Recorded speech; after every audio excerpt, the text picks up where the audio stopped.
In today's video, I'm going to teach you how to practice ukulele. We're going to use an example from a song that I love, but I find challenging, and it's a chord melody song. So you're going to join me in practicing both warming up for this song and how I get over some of the mistakes that I make on this song, and how to focus so that you're not practicing 15 songs but not really completing any.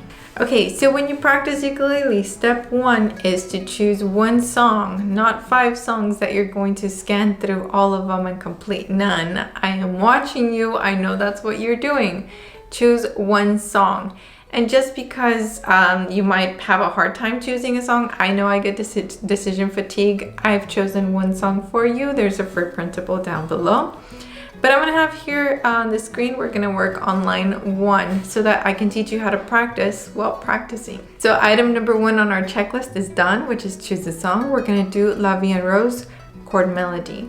Chord melody is one of the things that is a little bit more advanced. So even if you're a beginner, you can do it, but it does take a little bit more focus. Checklist item number 2 is to tune every single time. Every time that you practice, this might be one of those things that you might be like rolling your eyes at, thinking like, oh, I don't need to tune, my ukulele sounds fine. It might sound fine to you, like mine sounds fine now, but I know that if I went to tune it, there would be some kind of adjustment made.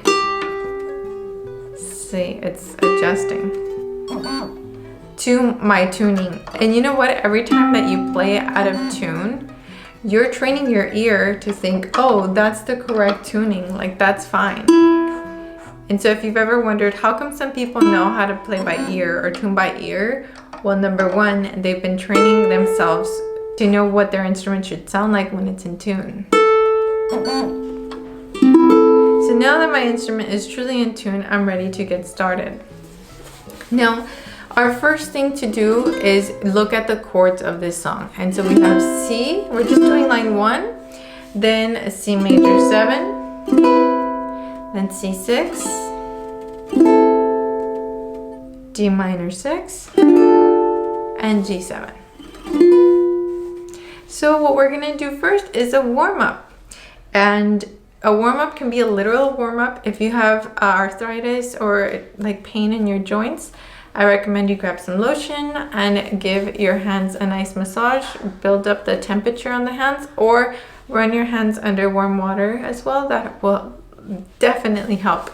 Now, if you don't need any of that, you just want to go straight to the playing warm-up, then what we're going to do is 4 beats of C, 4 of C major 7, 4 of C6, then 2 of D minor 6, 2 of G7. And the reason I'm doing it this way is because that's exactly as it's written on the song. That's the next step, by the way, of our practice. Now, our following step is to use a metronome. This is the most neglected step in practice. So if you're a part of my Patreon family, you know that we use a metronome almost in every single practice. And something that I've noticed in my Patreon fam is that everyone is growing as a musician to the point where they're shredding on songs like Stairway to Heaven and Sweet Child of Mine. So I'm gonna use my roadie tuner that was a gift from Jill, one of my Patreons, for this song. Now I'm gonna slow it way down. I like to start at 60 beats per minute. And the nice thing about this one is that it vibrates. Do you need a fancy metronome machine? No, you don't. I'll link one down below that just clicks. I'm gonna put this like right under my sleeve so that I can feel it as it vibrates. So now let's try to warm up at this tempo. Get ready.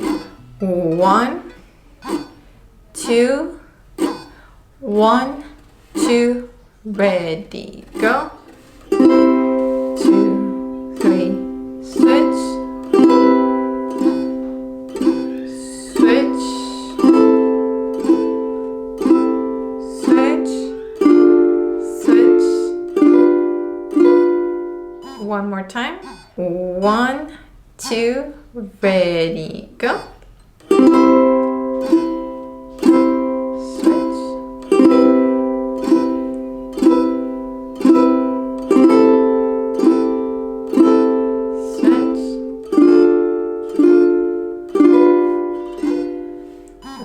so that was our next step, to play with the metronome. Next in our steps for how to practice would be to identify a problem area in the song, something that is really challenging for you.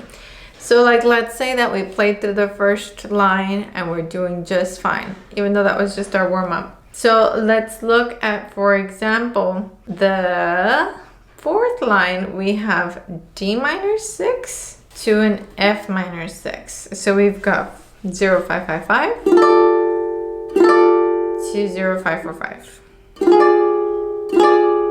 That seems pretty challenging, right? We're higher up on the frets and we've got this switch.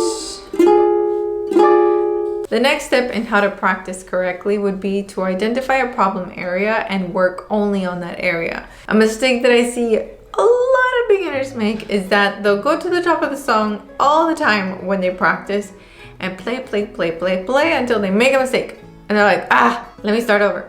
And they go back to the top and play until they fall again on the same mistake. What you're training yourself to do is how to play a mistake. That's what you're doing.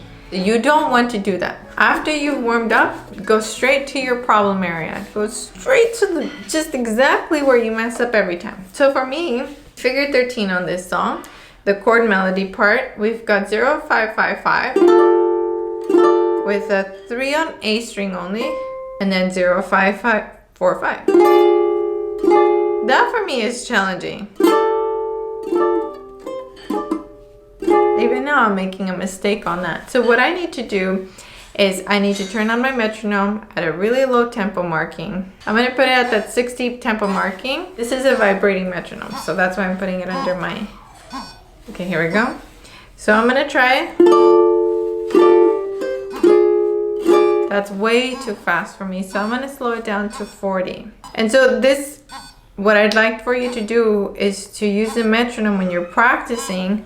And if something's difficult, bring it back down 20 beats. Okay, this should be fine. So I'm gonna try again.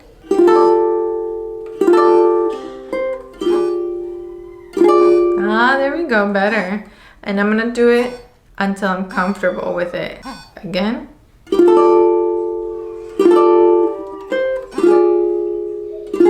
Nice, again. 2, 3, 4.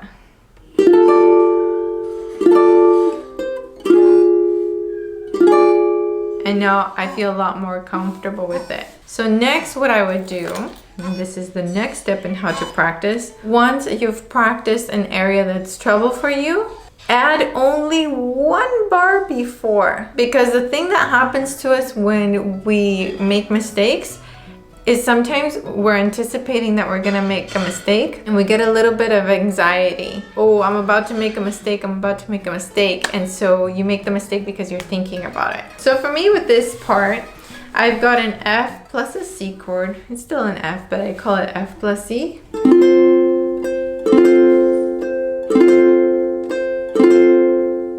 And then I've got to jump to that 5.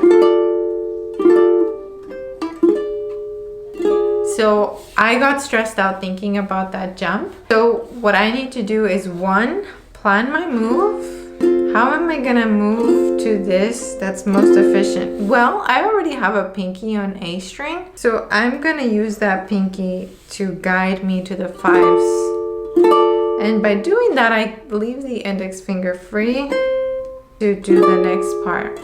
So it's like, okay, now I'm planning how I'm going to play something that will help me not make a mistake. So I'm going to turn the metronome on again and just practice that section.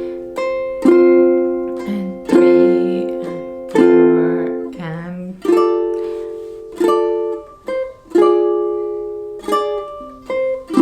And now I feel a lot more confident with that section. The next tip for how to practice is to go into the thick of it. And what this means is that when we make mistakes, we often think like, oh, I'm just gonna go and play something that I like. And by doing so, you're never really growing out of the area or the ability level that you're at. So a lot of people will come up to me and say, I feel like I'm stuck in a rut. I feel like I'm not growing anymore. And often this is what's happening in their practice time, that they're playing and then they get frustrated and they just go and play another song that they feel more comfortable with, that they feel really joyful with. And it's great to play songs that make you feel good. But over time, I wonder if the feel good wears off a little bit and your confidence can come down because you're not challenging yourself. And a lot of people like myself, we don't challenge ourselves because we don't know how to get past the challenge. So I hope that this video is helping demystify how to practice and how to practice something that's really challenging. The next step in how to practice is to practice the ending. Oftentimes we practice the beginning, middle, and the mistake. Beginning, middle, and a mistake. But very rarely do we practice the ending. And in my opinion, sometimes the ending is way more important than the beginning of a song.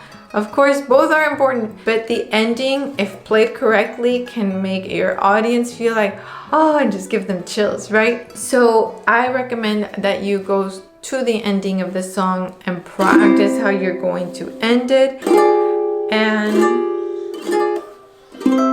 practice letting the note ring without you moving. Another mistake I see is that people end the song and then they drop the ukulele and move on to the next thing. This is cutting your ukulele's voice. So your ukulele is still going, ah, and you've just dumped it. So let the notes ring, freeze, let the sound fade on its own, and then move. So let me show you. Beautiful, right?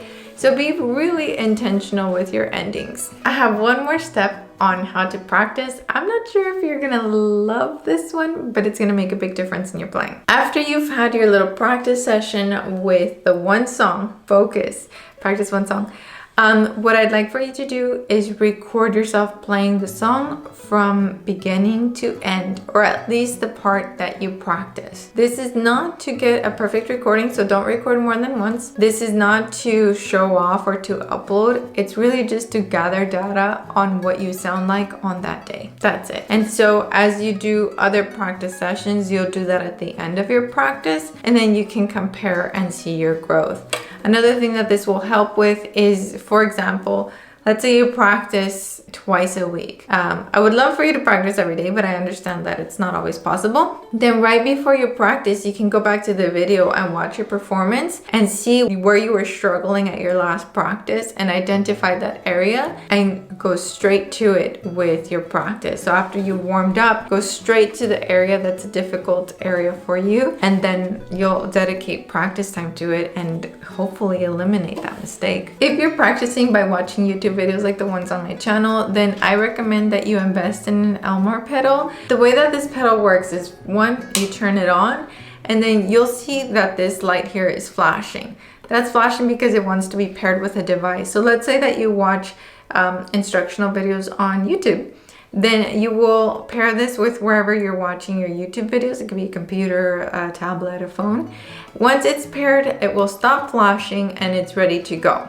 So let's say you're watching my YouTube video and I said something and you missed it. Then what you can do is use the buttons on the pedal to go back. You can go back a little bit, you can completely rewind to go back further, or if I'm rambling on and you're like, I want to play again, you can skip forward using the buttons. So it's a really useful tool. I think that like sometimes what makes it difficult with YouTube is that your both hands are on the instrument. You know, you don't have to go and skip and forward and lose your position. All you have to do is use the pedal on your feet, like your feet are right on it, and you can use that to pause, you can use it to skip forward, go back, anything like that. So it's a really handy tool for practice. I'm gonna link it down below. Okay, so now I'm gonna play the chord melody part to the song that I'm practicing. And if you'd like to play the chords, they're the ones that we warmed up with earlier, so you and I can have like a duet moment together. Here we go. 1, 2, ready, go.